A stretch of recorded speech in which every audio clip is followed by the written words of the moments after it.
during a hard penny environment, which we've definitely seen, until conditions improve meaningfully, I assume 75% of my trades are going to stop me out. Kind of sounds familiar, doesn't it? This is the How to Trade Stocks and Options podcast, brought to you by 10MinuteStockTrader.com, where we cover finance, stocks, options, entrepreneurship, education, and money. And here's your host, voted one of the top 100 people in finance, Christopher Ewell. Are you looking to take the guesswork out of trading? Well, you need to get the Secret Investing Book. It's the underground playbook that 10-minute stock traders are using to take the guesswork out of trading every single day. You can get your free copy over at secretinvestingbook.com. That's secretinvestingbook.com. Be sure to like, subscribe, and watch all of our past episodes over at sharevision.com. All right, so this is Mark. You know I love Mark. Mark's a friend of mine. Mark put out this today. So this is Mark's tweet. He says, during a hard penny environment, meaning that it just isn't easy to make trades, right? You can make trades, but you're just having a hard time making money. Hard penny, easy dollar. That's his concepts here. During a hard penny environment, which we've definitely seen, until conditions improve meaningfully, I assume 75% of my trades are going to stop me out. Kind of sounds familiar, doesn't it? If I believe the risk I'm taking versus the potential reward can survive that math, I take the trade. What he's saying here is that, listen, even in an environment that just is not clicking, if you know your numbers, if you know your percent gains are bigger than your percent losses, and you combine that with your win rate, you can assume 75% of the time it's just not going to work out. But if it fits your criteria, you are obligated to take that trade because you know the losers are going to be small and the winners are going to be big. If it fits your criteria, you are obligated to take that trade. That's assuming you have criteria. If it fits your criteria, you are obligated to take that trade because the math shows it should still work out over time. Now, one of the concepts, and I want to break this down, one of the concepts that helped me become a profitable trader was trading in the zone, the random distribution of wins and losses. Meaning, if you put on 100 trades and you have a 50% win rate, that does not mean win, loss, win, loss, win, loss, win, loss. It does not go back and forth like that. You will have clusters of wins. You will have clusters of losses. And the random distribution of that really messes with traders. Because they can get on a hot streak and think that they are the greatest thing since sliced bread. They can get on a cold streak and say, I can't do anything right. But as we've talked about before, each trade is unique. As long as it fits your criteria, you're obligated to take that trade. And the outcome of that trade is indeterminate. It's unknown. You will have a random distribution of win or loss. But if your system is set in a way that your losses are small and your wins are big, over time, mathematically, as Mark says right here, if the risk I'm taking versus the reward can survive the math, I'm obligated to take the trade. So yeah, when I saw that one today from Mark, I was like, that is so good. But 99% of people don't grasp it. 99% of people don't have a system. 99% of people don't grasp the fact that wins and losses are randomly distributed. And those days when you get all those wins in a row, you feel like a god. And those times where you have several losses in a row, you feel like you can't do anything right. But just know that that is part of the game. Speaking of part of the game, I don't want to stall for time, honestly, but we may have to because this has it's on a move. It's on the move right now for Mondelez. Not that I want to sit here and just watch it all day. So I'll tell you guys what I day traded today.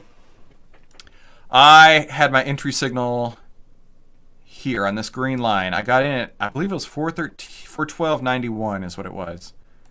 And then immediately the trade after that got right back out because it closed underneath the 12-minute 5-period EMA, the 5 EMA on the 12s, on the 12 minutes. It's harder to say because I always say like the 5-day, right? But it's not. It's the 12 minutes. So yeah, it got in, out, basically flat. But the reason that you do that is because you don't know how far that dip is going to dip, right? I mean, today has been choppy as could be. And so is yesterday. Choppy, choppy, choppy, choppy.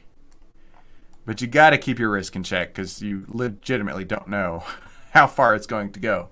And the last thing that you want to do when you're trading a leveraged product like futures, like we're working on here, is letting it run because it can run against you harder and faster than you could ever want. That is for sure. Oh my gosh, we are now 22 cents away. This looks to me like it's going to come through. Hey, Ernie, last week felt good, this week not so good. Exactly. Random distribution. Random distribution of wins or losses, for sure. Sebastian, hey man, hadn't seen you in a couple weeks. Since you're here, Sebastian, since we got some time, we're waiting to see if Mondelez crosses back over our planned exit point, because it looks like it may. I'm not ready to give up on it yet. It's 20 cents off right now. Let's take a look at the trade we put on a few minutes ago for you, Sebastian. We got into CCJ following the 10-day planned exit point. CCJ, August 19th, 24 calls for $2.15. But if you're like Ernie, you can probably get it for, I don't know, 15 cents. Just 15 cents, because somehow Ernie has an in with the market makers over there. But yeah, it's right now $25.69, which is about the entry price we got in. So you're not missing out on anything, Sebastian, if you want to get in and follow this one. CCJ, August 19th, 24 calls for $2.15. All right, taking a look at Mondelez.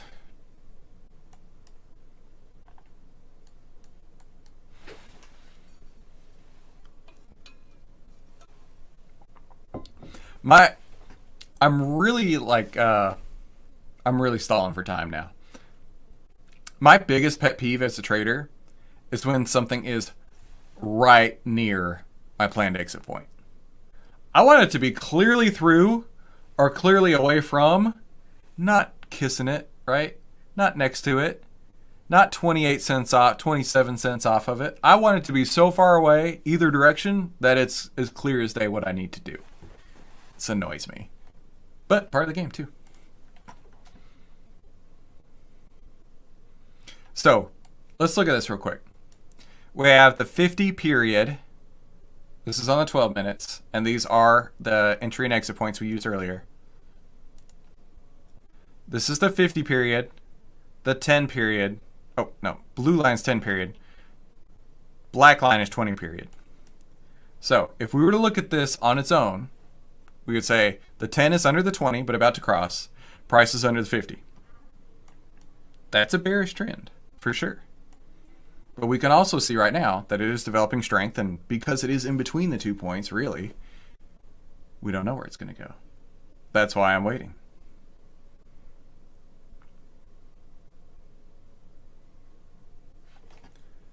Since we're here, let's do some more final thoughts. Since we're here, let's do some more final thoughts. Thought this one was really good.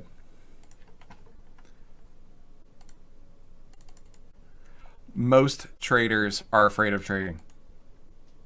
I have definitely been there. Most traders are afraid of trading. Successful trading is probability, which we know going into every trade. We backtest every single one.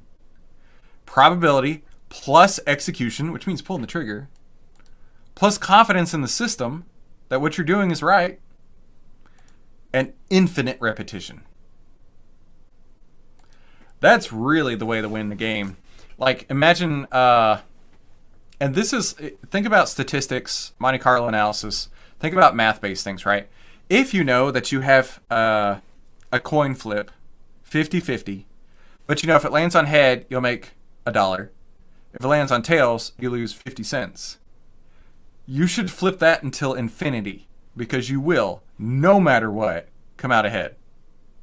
There will be random distributions of wins and random distributions of losses. But given enough occurrences, that's the real thing I'm trying to get across here. Given enough occurrences, you should come out so far ahead, it would be impossible. This is still pushing through the way I want to see it.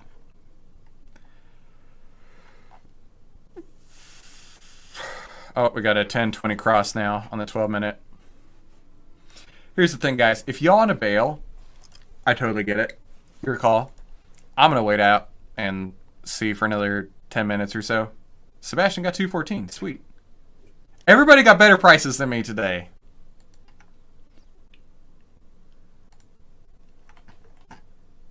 This is...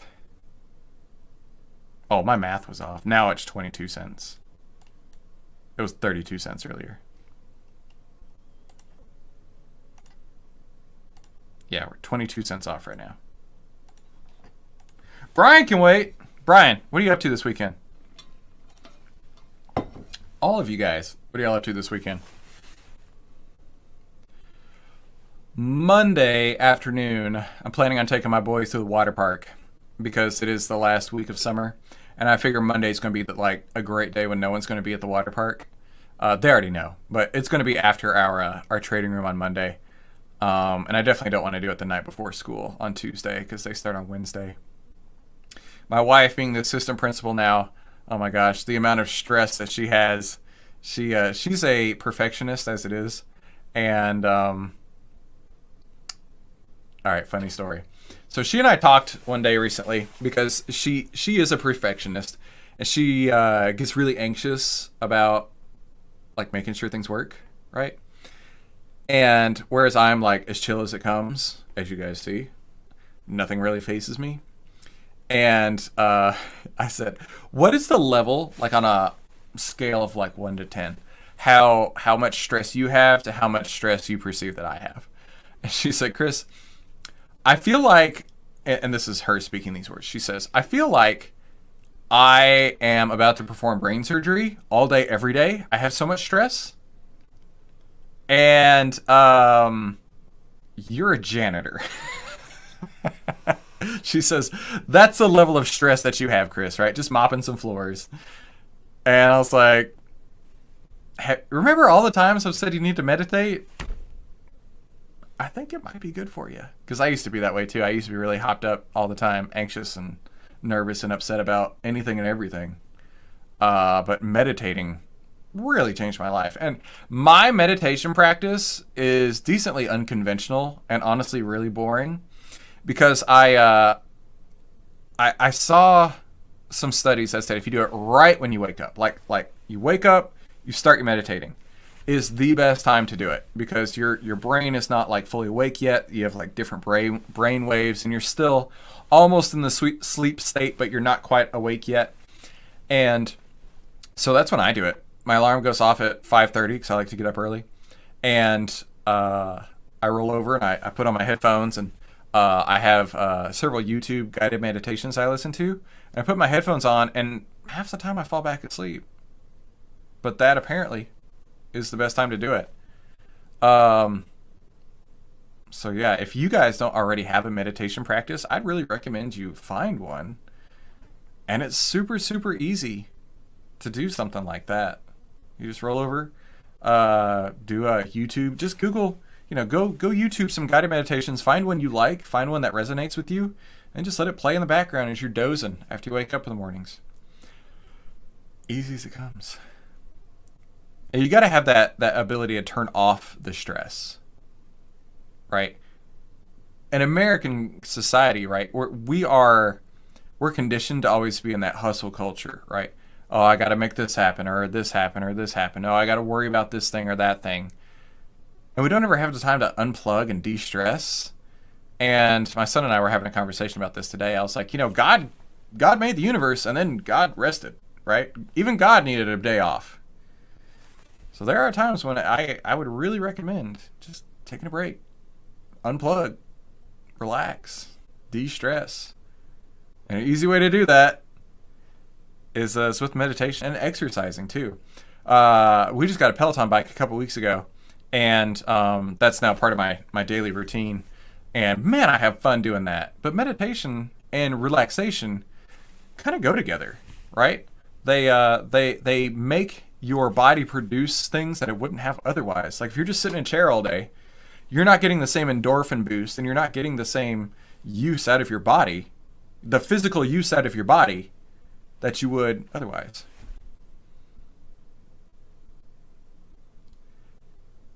Totally worth our time to stall, by the way. Ernie says, Mondelez is the Latin American cookie snack maker. You're in Latin America, so I'm sending the wife to buy more cookies. So Mondelez is a keeper. At this point, we're 13 cents off. It's a penny over our entry point. Ernie, I am also going to say Mondelez is going to be a keeper for sure. I feel like Mondelez, what's it called? I feel like they used to have like the Bimbo snacks, like Bimbo bread or Bimbo snacks or something, which, you know, clearly in American or in the English language, Bimbo is not like a flattering term, but I guess in Spanish or maybe another Latin American language, Bimbo is like not the same meaning. I always thought that was funny. If it's not that, it was Mrs. Baird's, which, you know, is a Texas-based company. But yeah, I remember there being Bimbo snacks, and that was a thing. I thought Mondelez had those. Brian said, "Oh, Brian has varsity football scrimmage today in the heat in Georgia. Ugh. Dinner with your family and your mom. All right, getting ready for next week reading. What are you reading right now, Brian? Bimbo's got to eat too." That's good, Brian. Brian, hopefully she doesn't say that to the school janitor. Yeah, actually, she's really good about being inclusive of people, and she's made friends with the school janitor. And she's like, "Listen, if there's anybody you want to make school friends with, it's the school janitor." And yeah, I agree with that. Mary says, "Yes, I sleep by the pool on the beach while getting foot massages. This happens every afternoon. Sick, bro. I need to do that." I was talking to my son about the meditations today, and I was like, Thomas Edison, he was probably the most prolific inventor of all time.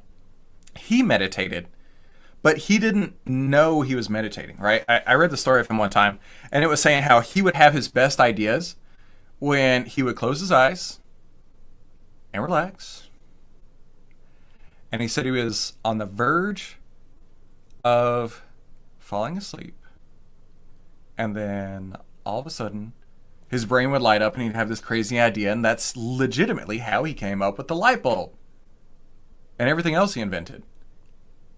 But that was before meditation was a thing, because meditation's an Eastern practice, like Chinese cultures, Hindu cultures, Indian cultures. They brought that over to America. So I thought that was pretty interesting, learning how he did it long before anybody ever knew what it was.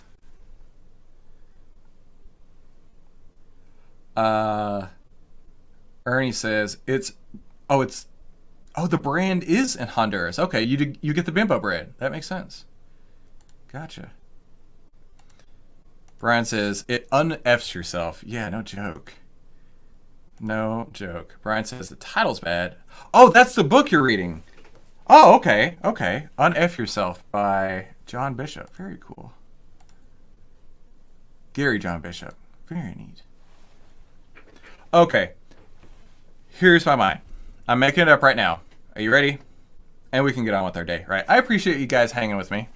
I appreciate y'all a lot. We have the 10 crossed over the 20. Prices over the 50. It's a couple pennies above our entry point now, so it's slightly profitable. It's 12 cents off our planned exit point with a bullish trend going into this. I'm going to go ahead and keep it.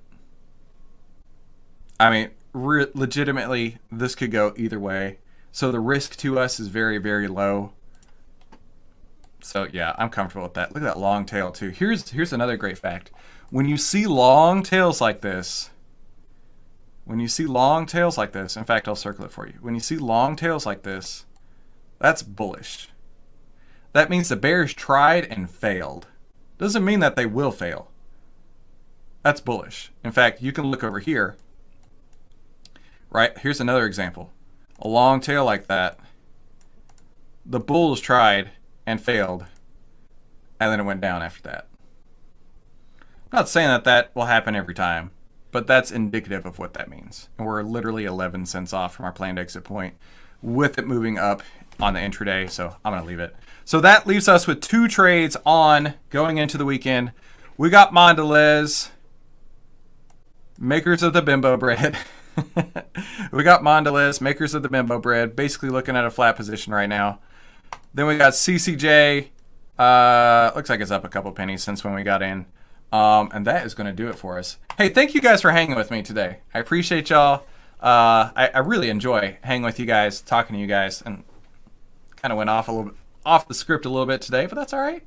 It was worth hanging out, talking to you guys. Hope you have a fantastic weekend.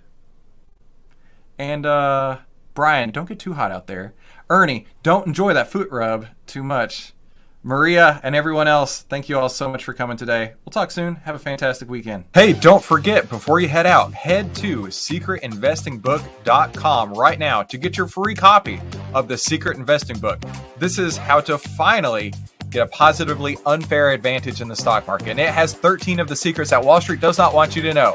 And I want to send this to you for free today. Just help me by covering shipping. And the way you can do that is by going to secretinvestingbook.com.